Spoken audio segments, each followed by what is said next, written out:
Welcome back, everybody. It's Zach here, bringing you guys another Fantasy Football video. So I'm going to go over a couple of my favorite auction draft strategies. These are different strategies that you can sort of go into your auction draft with sort of them in the back of your mind, sort of understanding how you want to approach your auction draft, and then just sort of a review of how I feel each of them work, pros and cons of each one. I'll give you guys an example of how a roster might look if you take this approach as well, and then you guys can sort of decide for yourselves what the best approach ends up being, but I'll sort of give my input on that as well. So auction drafts are a lot of fun. They're my personal favorite. I highly recommend all of you, if you haven't done them, try and get your league to switch to them. They're a lot more fun. It makes every single player available for every single team in the league.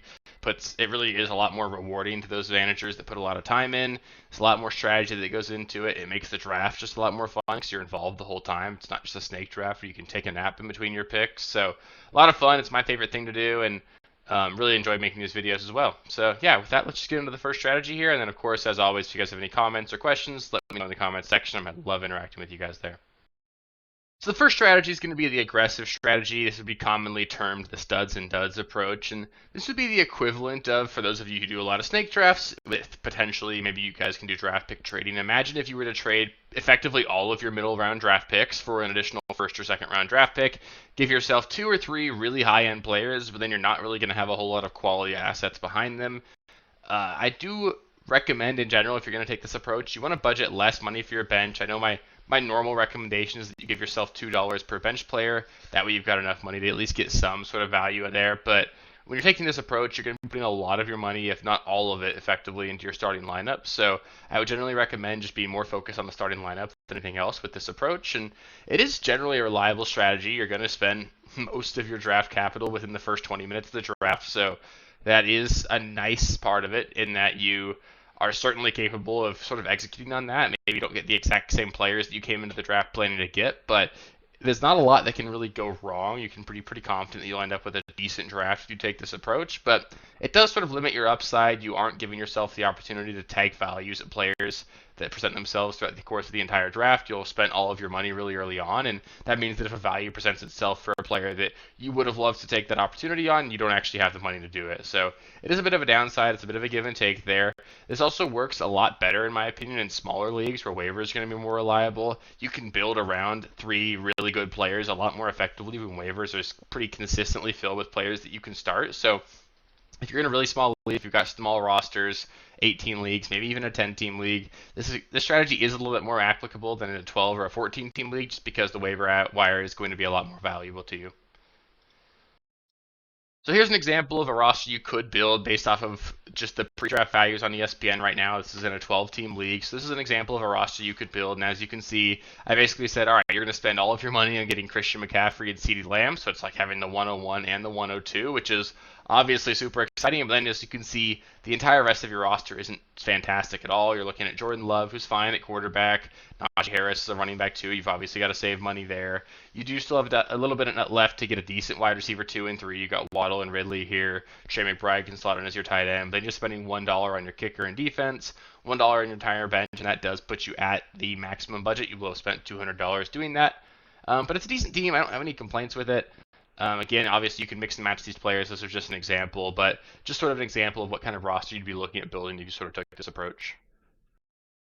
So the second strategy we'll review here is just going to be the passive strategy. This is more of a depth play. You're likely going to finish your draft with the deepest bench in your entire league if you take this approach, and it's effectively the opposite of the first one. It pretty much involves waiting until all of the tier 1 or top tier players are gone, and then you will have the most money in the draft room. Then you can effectively own the draft for a little bit. You can get whatever player you want, and you're going to be able to dominate the middle rounds. You're going to need a lot of 3rd to 6th round caliber players and have a really deep starting lineup and bench, but there are a couple of things that make me sort of less optimistic about the strategy. The one that I see happen most often is just that there'll be multiple teams that take this approach, and if that happens, then you end up with 2 or 3 teams that have a ton of money left after all the good players are gone, and then you and those other teams just end up bidding each other up, and you overpay for bad players, and then you don't even get the advantage of getting that super deep team. The other risky part of this is that if you don't manage to pull the trigger early enough, you end the draft with a lot of excess money, and it's one of the worst things that can happen to you in an auction draft.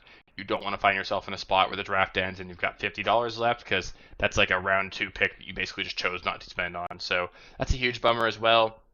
I'll note that this strategy does work a lot better in leagues where depth is hard to come by. So if you're in a deeper league, in a 14, a 16 team league, really big rosters, I think this strategy is a little bit more viable because waivers are going to be a lot less applicable to your teams. It's going to be a lot tougher to find quality assets on the waiver wires. So just having depth ends up being a lot more valuable in those leagues. And then if you end up not liking your roster, you'll at least have a lot of trade value that you can sort of trade in and get some studs later on if you want to.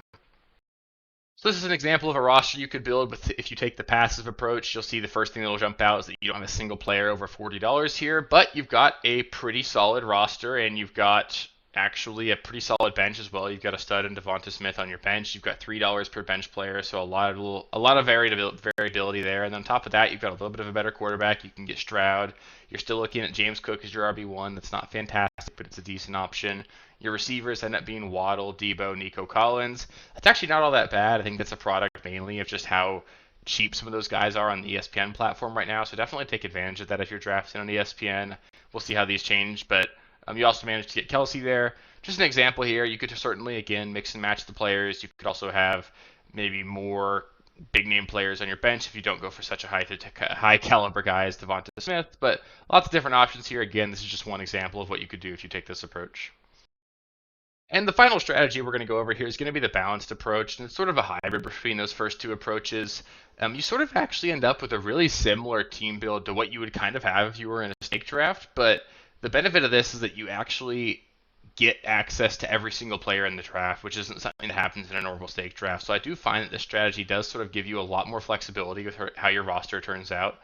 The general idea here is you'll draft one high-end star or two sort of lesser tier stars, and then you'll still have enough money left over after that to build a really quality starting lineup behind that and have a little bit left over for a decent bench. Gives you the opportunity to find value throughout the entire draft that makes sure that, sure, you spent money early, you're not going to find yourself in the spot where you've got a ton of money left in the draft at the end of the draft, but you also still have enough of dry powder left over that you can capitalize when good values present themselves and really make sure you're just optimizing your roster that way. On top of that, I've generally found that it's generally the more satisfying way to go about my draft. I end up with players that I really like, and I'm still being involved throughout the entire draft. There's not any point in the draft where I feel like I just need to be waiting and sitting on my hands. Just where with the other two approaches, with the aggressive strategy, you're going to smell your money super early, and you're going to find yourself super poor and just waiting around for a while. And with the passive strategy, you're just going to sort of feel like you can't be excited early on because you're watching all these good players go by. So I find that this is also just sort of the most fun way to draft as well. Then here's an example of a roster you could build if you take the balanced approach. You'll notice that we don't have any of those super expensive players. We didn't get any of the Christian McCaffreys or CeeDee Lambs, but we also still got some high-end, like late round one, early round two players. We grabbed AJ Brown, we got Chris Olave, we got Derrick Henry. Those would be the three big spenders here. We ended up building out a really good roster. We've got a receiver room here of AJ Brown, Chris Olave, Marvin Harrison. That would be absolutely fantastic. Your running back room, not quite as strong, but you still got Derrick Henry, David Montgomery, Najee Harris. Plenty good. You've got $2 extra for every single extra bench spot. You're still able to get Kyler Murray, so you get that stack with Marvin Harrison. You get David Njoku at the tight end spot. Really a solid roster all around. I think that when doing this, I found this is one of my favorite rosters that I built. But again, another example, you can certainly play around and mix and match with the players.